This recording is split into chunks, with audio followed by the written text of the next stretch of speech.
Welcome to this week's edition of the Advocate Footy Wrap. We're all back together for the first time in a while, and this week we've actually got a special guest as well, Tyler Parker from the Penguin Footy Club. Welcome, Tyler. Thanks, boys. Now, Tyler, big game coming up this weekend against the Trobe. Obviously, last year, bit of history. There's a bit going on last year's in the finals last year. We typically won't expect a similar sort of game there, but these it promises to be a really good game between two evenly matched teams. Yeah, there's always a bit of fire between us and the Trobe. Yeah. Who starts it?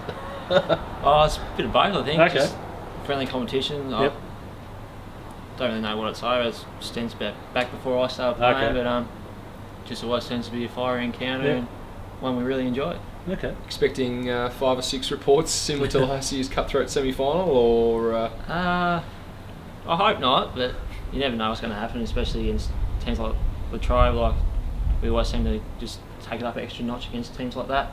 Just an extra fire. I don't know really what it's over, but yeah, be interesting to see. You've had a couple of good wins to start this season. Win over Smithton in the first round, and then a very solid win last week. Who'd you play last week? Devonport. So they're the newcomers. So where do you see, what's been your biggest area of improvement over the summer and moving into the season? I think we've had a lot more at training, obviously at the start of the year through pre-season and stuff like that, and a lot more depth at the club this year. Like last year we were probably stuck with probably 25 to 30 senior players, and this year we're probably up around the 40 mark, 40 players that can probably play seniors. So yeah, it's just a lot more depth and more people turning up in that. Who are the two guys? I think was it Finbar, Ray McCann and Toddy Munro? I don't think Toddy's played yet. How far is he away? I think this week or maybe next week's when he come back. Earlier hamstring injury, just kept him back for a couple of weeks. But yeah, there's a couple others. Him, Finbar, Tim King's back as well. Obviously, yeah, just more top-up players for the seniors, which is good. I know it's early doors, Tyler. There's only been 2 games, but where do you sort of see the team in terms of where they finished last year to this year in terms of the improvement? And I know, as I said, I know it is early, so what are is there any expectations that Pete's sort of placed upon you guys about where you might finish this year, or what your standard you want to get to? Obviously last year was a pretty successful year after the year we had previously. He just wants us to play our brand of footy more than anything. Obviously he's always set the standard pretty high, expects a fair bit from us, but we'd like to see ourselves top 2, top 3 once the competition, obviously.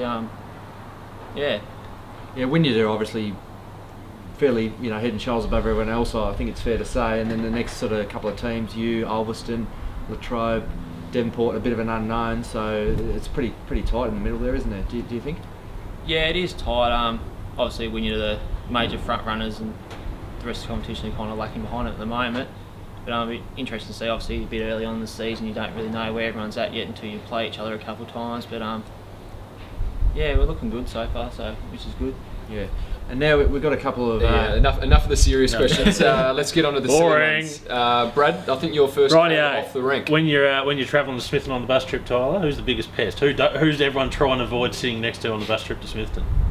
It has to be Clinton Carpenter. He just talks too much.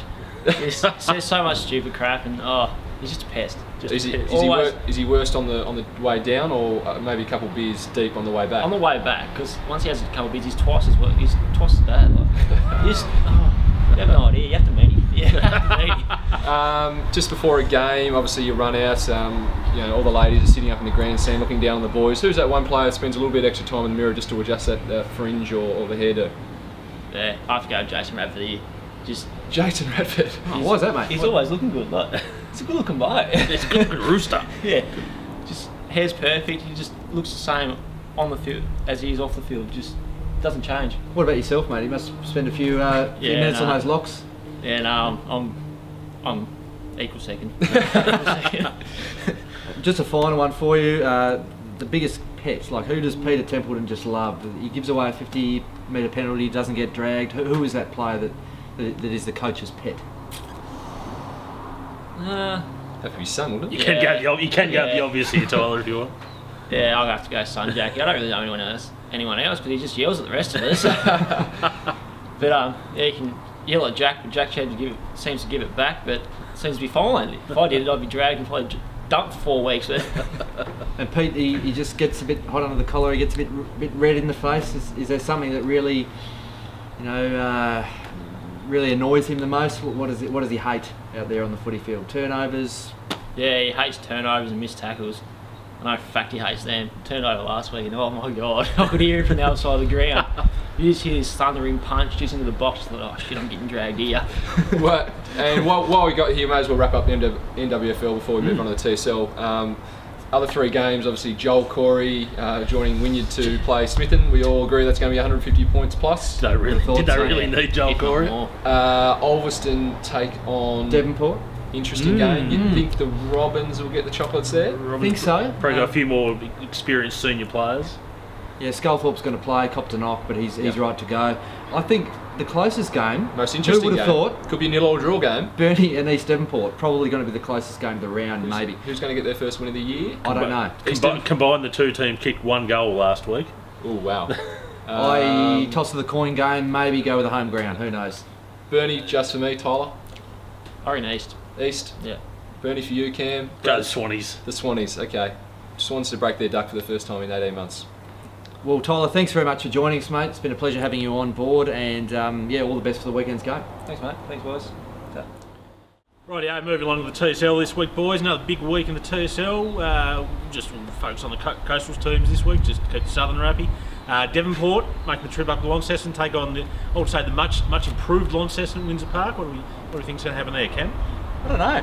I really don't know. I was doing the tips early today with Jordan, and there was every game except one. I didn't know who to pick. It's great for the competition, I think. Launceston and Devonport at Windsor Park. Lonnie were pretty depleted after they'd beaten Western Storm. I think they might have suffered a few injuries. Devonport are coming off a really encouraging win against the Tigers, Kingborough, wherever they're from. Real 50-50. I'm going to lean towards Devonport, although it is played up in Launceston. Yeah, I'm going Launceston only because Devonport's woeful away record last year, and they have to prove to me that they can win on the road this year. So I'll go Lonnie to start with. Cam? I think I went with Lonnie. I think they'll just scrape in with the home ground advantage. Other game, Burnie and the Western Storm. Western Storm, last year's grand final, so obviously they lost to North Launceston. 0-2, lost a couple of nail biters against Lauderdale and Launceston. So big game for them. I've looked at their draw, viewers. I've looked, all 10 of you out there, I've looked at the draw, and it's a pretty horror draw because they have to play all the northern sides 3 times, and all the northern sides this year are really strong. I dare say the weaker sides this year are going to be down from the southern. So, yeah, I think Burnie are going to beat them, and I think they're going to be 0-3.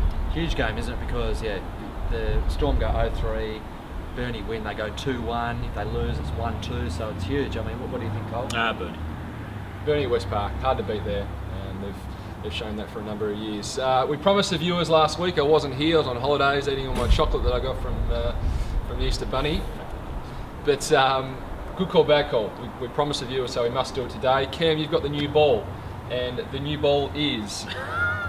We rehearsed this well, didn't we, viewers? The top 5 in the NWFL is already set. Good call, bad call. Good call. After 2 rounds, the top 5 is well and truly set. Wynyard goes without saying. Ulverston, Penguin, Latrobe and Devonport. So you're giving East Devonport, Burnie and Smithen no chance. So they may as well just finish the season now. Is that what you're saying? Is that what you're suggesting? Yeah, playing for pride, playing against each other. It's almost 2 comps within the one. I hope Andrew Richardson is not watching. And apologies to all the coaches pre-season. I said it'd be a top 4, so clearly a top 5. I need to do more research. Jordan. No, it must be. We have scripted this well. Brad, in general, local footy is in good shape. I think NWFL wise, yeah, okay. Below that, cooked. So you're saying bad call? Bad call. It is. It's a cooked call. It needs to be a big. Just get them all together. Every stakeholder together in the country leagues around here. Get them together, forum time, and say, look, if you either look at merging, or you're gonna die. Simple as that. We've had too many clubs. You know, how many stories have we done? We've done 3 stories this year on clubs that are in cross for season starting. I've heard a truckload of news at games. Country teams starting to get blokes on the field week after week. Look, look at merging, it's better to have 50% of something than 100% of nothing at the end of the day. So you're right, and no one wants to get beaten by 300 points every week. No. It's a bit of a joke, to be honest. Yeah, no, not good at all. Much more turn to you, Cameron. No, mate, you're going to Jordan. I'm going to Jordan now, Mike. Jordan, TSL. Yes. Clarence. Is the reign of Clarence in the TSL as a perennial finalist over? Good call, bad call. Great call. I predicted it in our pre-season prediction call. The Roos are cooked. Lost too many star players. They're older guys. Too much success. They can't be bothered anymore. Who have they lost to in the opening 2 rounds? Lauderdale, and they got smashed against our arch rivals in Glenorchy. They're done. Put a line through them. Clarence won't make the finals this year, Gills. But back him this week. That's certainties now. Gee, the Southerner, if the Southerner was watching, which he or she probably isn't, would hate that call. But good call nonetheless. That's it. Another one done and dusted. All 3 of the Migos together. We'll be back next week, I assume. Let's hope so. See you then.